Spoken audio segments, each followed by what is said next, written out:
Michelle Jelley. Frank Rufo gave me my first theater job in 1979 at the Cambridge Motor Hotel, or the Cambridge Moho, as we like to call it, or the Cambridge Homo, depending on. But we were just talking about Frank and his the makeover they did of his house years later, and I don't know if you guys remember, but Frank's house, his other house, you've been there, right? Was full of every prop and costume that he saved from all his shows. I mean, you couldn't move in the place. So then he moved to this smaller house on 2 Paisley. And Kevin Bergsma, who's still a very good friend of mine, said, you have to buy that house because it's called 2 Paisley. So it goes to this little tiny house, and we're thinking, oh my God, how is Frank ever going to get his stuff into that house? Now, thankfully, I wasn't part of that, but Mary Pitt and all these other people were a part of. They helped him downsize. What a nightmare! But then years later, I don't know what year it was, about 20 years ago, I think maybe there was this home improvement show that somebody had put Frank's name in to get his house redone, and they only do a couple rooms, right? So he was on this show, and of course they were out there. I never saw them doing the show, but I had been at his house before and after. What a difference. But I remember watching the show, and they had this huge dumpster out front, and they were throwing out all of Frank's costumes and his props and everything into the dumpster. And I'll never forget the look on Frank's face, because he was mortified. They were showing a close-up of him, he's like this. And then they carried out this huge cutout of Frank going, ta-da, Mr. Show Business, right? That used to be in the lobby at the Moho. I don't know if you're full size Frank, and they threw it in the dumpster. And I was watching him with 2 friends. We were like, not that, don't throw that in the dumpster. But I can't believe they threw that out, because that was just like Mr., anybody who knows Frank, he just had that Mr. Showbiz move, right? With the big smile, right?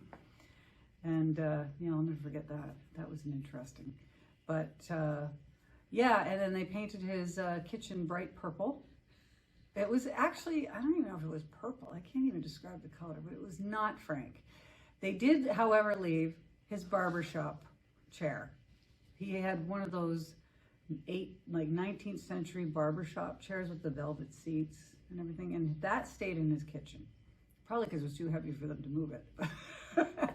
But that was, that was kind of an interesting transition, but it was sort of watching a lot of history go away, watching them throw out the 2 phases of getting rid of stuff. But Frank and I worked on Fruit Cocktail together as well. He directed a couple of those in 1993, and I was the one of the producers of it at the time.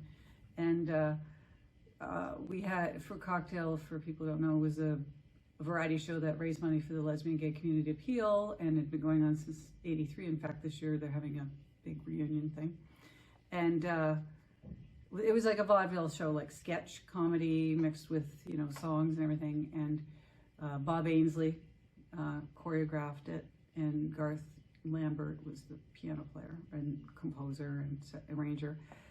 And they do these numbers, and a lot of them were big numbers with like 20 or 30 people. And there's like, where are we going to get the hat and canes for the cast? I have it. And he'd go to his, his attic, run home to his attic on Seton Street and pull all the hats and canes out and bring them to and he had it. He had everything.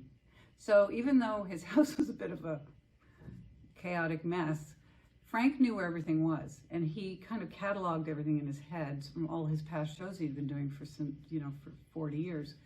And whenever I did shows with him, we never had to buy anything, because he could just run home and get it, Tap shoes. What size are you? Oh, I got them. Everything. Amazing.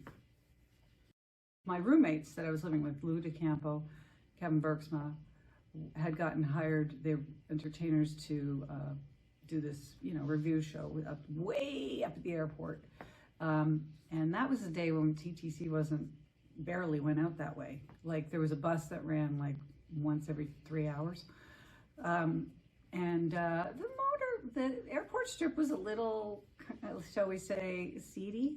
And there's a lot of strip joints, hotels, people waiting for layovers on the planes, but entertainment-wise, it was us and strip joints, you know, basically.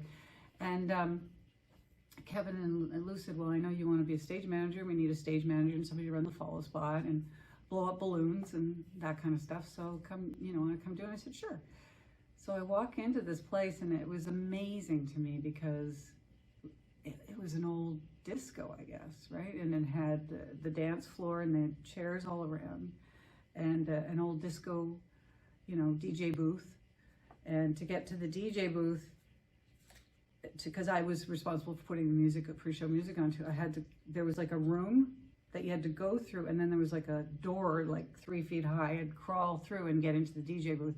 But that room was used for everybody to get dressed. That was the dressing room for the entire cast. And the cast was like 6 to 8 people, and people, you know, and they were condensed. The first show I did was the Gay 90s Review. So, but for just a few weeks, and then he went into the 1920s Review. And the performers would wait on tables ahead of time, of course, and then they'd get up and do these reviews.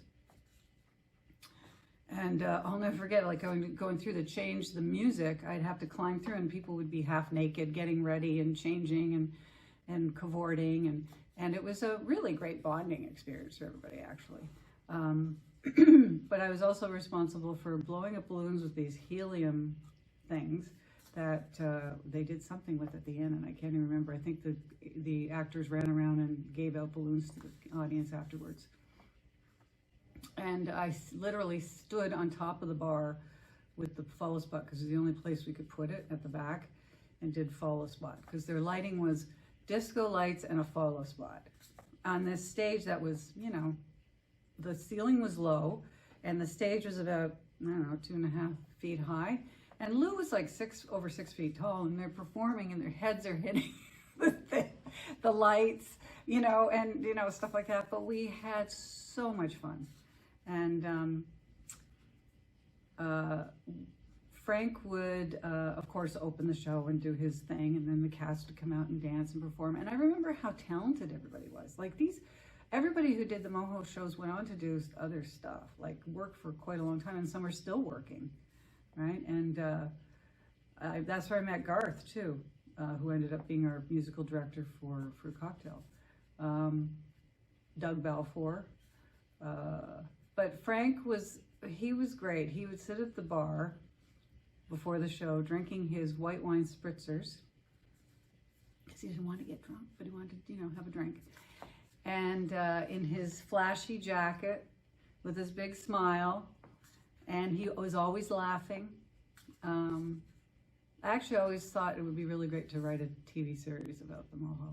I think it would be really a cool show. It would be really interesting. And then he'd, you know, to spruce up the shows a little bit, he'd bring in, you know, a featured performer that would either open or close the show. And one of them was Katie Murtaugh. And in 1979, she was probably 80 years old, 80-ish. So she's like, went way back in the old vaudeville, post-vaudeville days. And so she'd do this sort of vaudeville show, kind of like Sophie Tucker, and tell jokes and one-liners, and the audience loved her. And she was this old, you know, heavy-set, stocky broad, and she had a foul mouth on her, and she said some dirty jokes. And Frank loved her. And then we'd have Kitty Meredith came, who was formerly a Vegas showgirl who did a completely different show.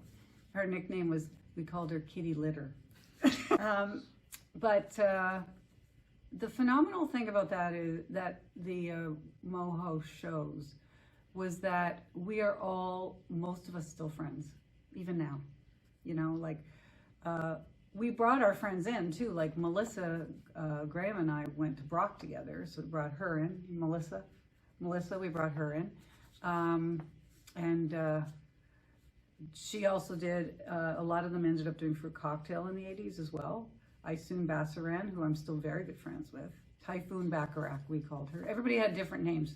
Lou DeCampo was Rudy Campbell, because the first time Karen McDonald met him, she didn't hear his name right. She kept calling him Rudy. And then finally one day Lou said, why are you calling me Rudy? She goes, isn't your name Rudy Campbell? And to this day, she still calls him Rudy Campbell. um,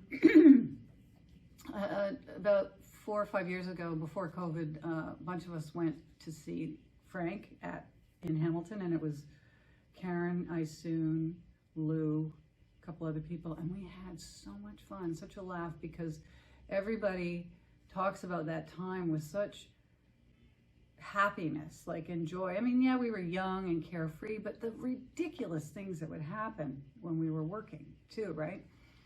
And I remember, because of the transit system, a couple of transit stories about the Moho too. Frank had this big, I don't know, station wagon with the wood on the side, huge, you know, and of course in those days it was like a 12-liter tank. And he literally put all of us in his station wagon, drove us downtown Toronto. Like, we would be piled into this. Usually had a few drinks, got into there and drove home. And we laughed, I mean, it's like sardines driving us downtown. There's another time where we didn't get a ride with Frank. It was Lou and Kimberly Timlock and I. And we were on the bus. We waited forever for the bus, and Kimberly still had her tap shoes on. I'm not sure why. She couldn't stop tapping. And there was nobody on the bus. So, of course, that was an opportunity for Lou and Kimberly to do an entire show all the way downtown, tap dancing up and down, like doing the 1920s show. Just fun stuff. And we all often had, like, you know, we'd go to Frank's place and have a lot of gatherings where we would just hang out and laugh and dance. And, but the shows themselves, that I didn't do any of the reviews. Kathy O'Brien came in and took over what I was doing. Jerry, her friend Jerry, was already in the show, and Jerry Farrell. And then they started doing, like, the 1940s. Am I right? The 1940s show, and they did. And then the Gypsy. They did Gypsy, and I hear stories about those. You know, like where I think it was Gypsy, where Jerry was playing in a number, and she had gone into that little room and done a quick change, and she was wearing, like, her character dress. What do you call it? You know, those wraparound danskin dresses. And she had to change into that from something else. And she did sort of the spin around, and she was wearing tights, but no underwear. and she spun around, no underwear. And they just went, oh, okay. Gave them a little extra for their money. And I continued to work with Frank a lot, even after the Moho, like with Through Cocktail and other stuff. And he sort of became the father that my father and I had an estranged kind of relationship, but Frank sort of became a father, like I think a lot of people felt he was kind of like a father figure. But we had a lot of parallels in our lives anyway, like my mother's best friend, who grew up in Hamilton in the 1940s, she was also a singer, and she and Frank went to the prom together in Hamilton in the 1940s, Sharon Karp. And I said, Sharon was a tough broad, great singer, played drums, sang jazz. And he goes, I'll never forget it. Sharon Karp. We went to a dance together, and she was smoking a cigar, and we got kicked out. So Frank and I kind of have this real, you know, interesting parallel lives, like a lot of like connections, like second degree of whatever. Frank and I are.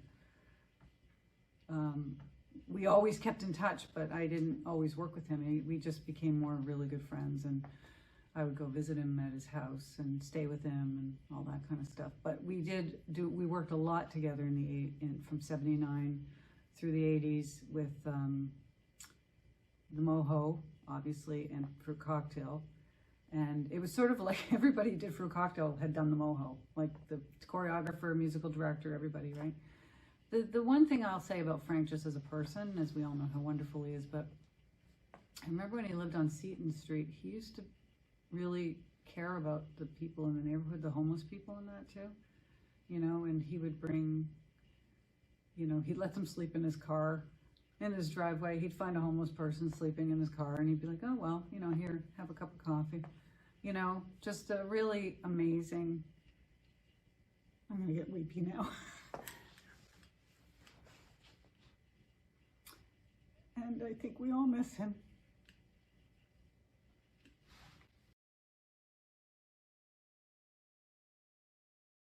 Hey everybody, Mulnar here in PEI. Big shout out to you all. Hope you're all well. So many great stories about the Moho.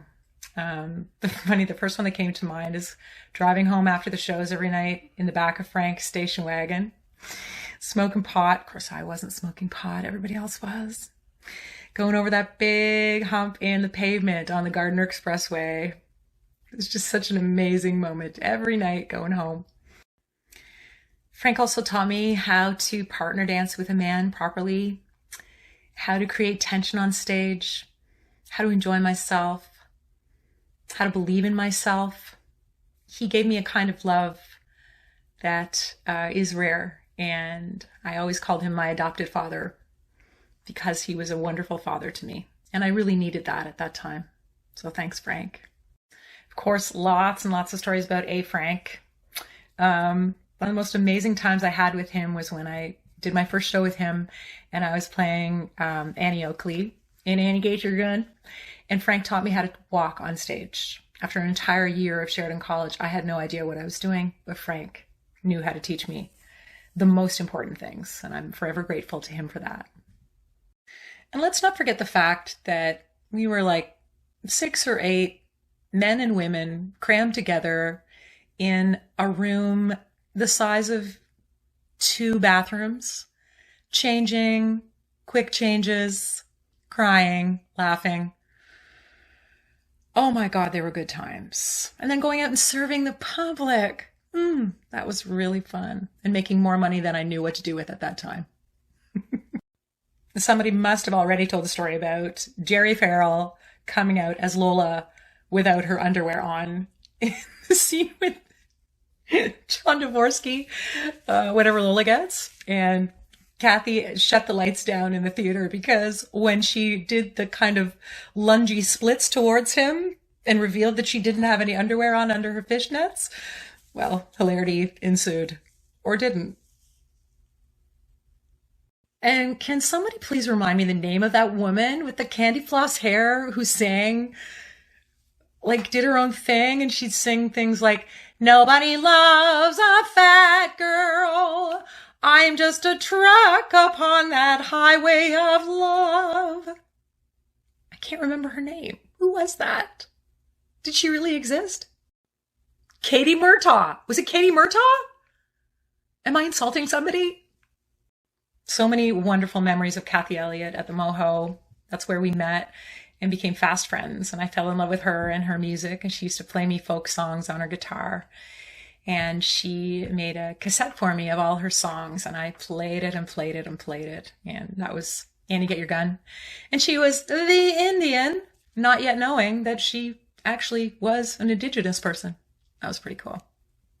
And I remember when Kathy got the gig in the Yukon and we were having a little party for her, and I'd rewritten all the words to New York, New York. And oh my God, we had such a great time. And my favorite moment was, "If I can make it there, I'll eat a polar bear."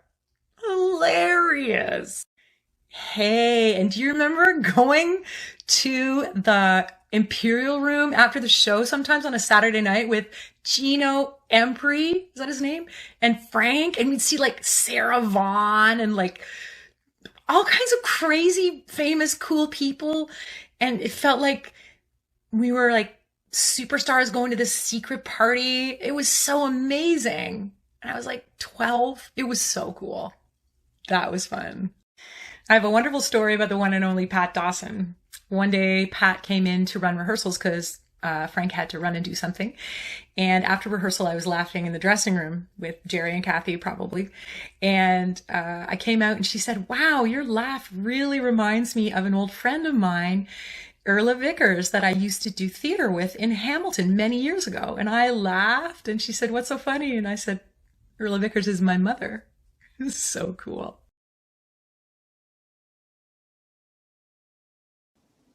Hi, my name's Marianne Woods, and I am here to share some memories of the Cambridge Motor Hotel, lovingly referred to as the Moho, as part of this history of the Moho. I should mention that my first experience with finding out about the Moho was through Bob Ainsley. Bob was and has always been a mentor of mine, because he used to direct shows in Regina, like The King and I in Oklahoma and Hello Dolly. And he came to Regina to direct these shows from Toronto and made such a positive influence on so many of us in the community at that time, and encouraged many young artists like myself to pursue professional theater life. And when I came to Toronto in 1981, I stayed with Bob, and he was performing at the Moho, and I believe it was Flashback Follies of the 1920s. And he invited me to come to see the show with his partner Rick, and he did a number called Yankee Doodle Dandy, which was fabulous. But I remember the show being so fun, and I just couldn't believe that you could do a show like that on such a small stage. So I was privileged then to meet Frank Rufo, who I had seen on television in my younger years on The Pig and Whistle as a dancer. And so again, it was like, you know, here's Frank Rufo, who I've seen on television, and he wants to audition me for the Cambridge Motor Hotel. So went over to his place, I believe it was his place, and Doug Balfour is the music director, and I did an audition for them. And I didn't get cast right away, but I was fortunate during my years in Toronto to replace a lady named Cynthia Stanhope in Damn Yankees as Meg Brody, and also replace one of the actors in Oklahoma as playing the role of Lori. So both those experiences were just terrific, and the opportunity to work with Frank and with so many other actors and musicians that I had the privilege of getting to know during my 10 years in Toronto was just a life-changing experience. It wasn't just about performing in the shows. It was about the friendships that you gained, and the family, the theater family that you had in Toronto. And plus you got, you know, waiting experience, and you got a chance to meet so many interesting people and have such positive experiences. I remember after doing Damn Yankees, I was offered a contract with the Muskoka Festival that summer, and before I went to rehearse and go to Gravenhurst, I thought, well, it would be fun to go and see the show again, to see Damn Yankees. So I went as part of the audience and had dinner, and they were getting ready to do the show, and Paul Brown, who was playing the role of the devil, still hadn't arrived, and he had a role in Anne of Green Gables, I think it was the miniseries or the movie that was filming in Barrie, and they had a storm in Barrie. I believe it was a hurricane or a storm, and Paul was not able to get back for the performance that evening after he had been there filming. So Kathy explained that the lead part was not there, and she asked me if I would go on for Paul, as Applegate was the name of the character. So I would, instead of Applegate, Mr. Applegate, I would be Ms. Applegate. So she asked the audience if they were okay with having me go on as the understudy and play that part. And I was instructed just not to do any of the songs, but to dress up in Paul's suit and to just have the script in my hand, and Jerry Farrell, who's playing Lola, and, you know, others would help me figure out as I went where I was supposed to stand on stage. So I went ahead with that, and we did the show, and everybody was fantastic and very supportive.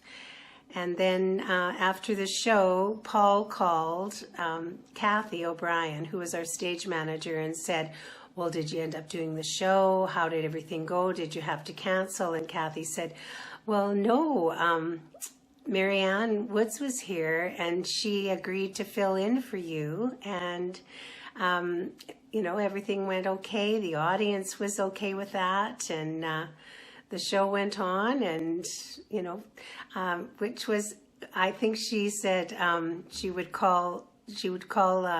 set up an organization called Performer Temps, and they would have somebody go on at the last minute if a part didn't show, or if a person didn't show up for that particular evening.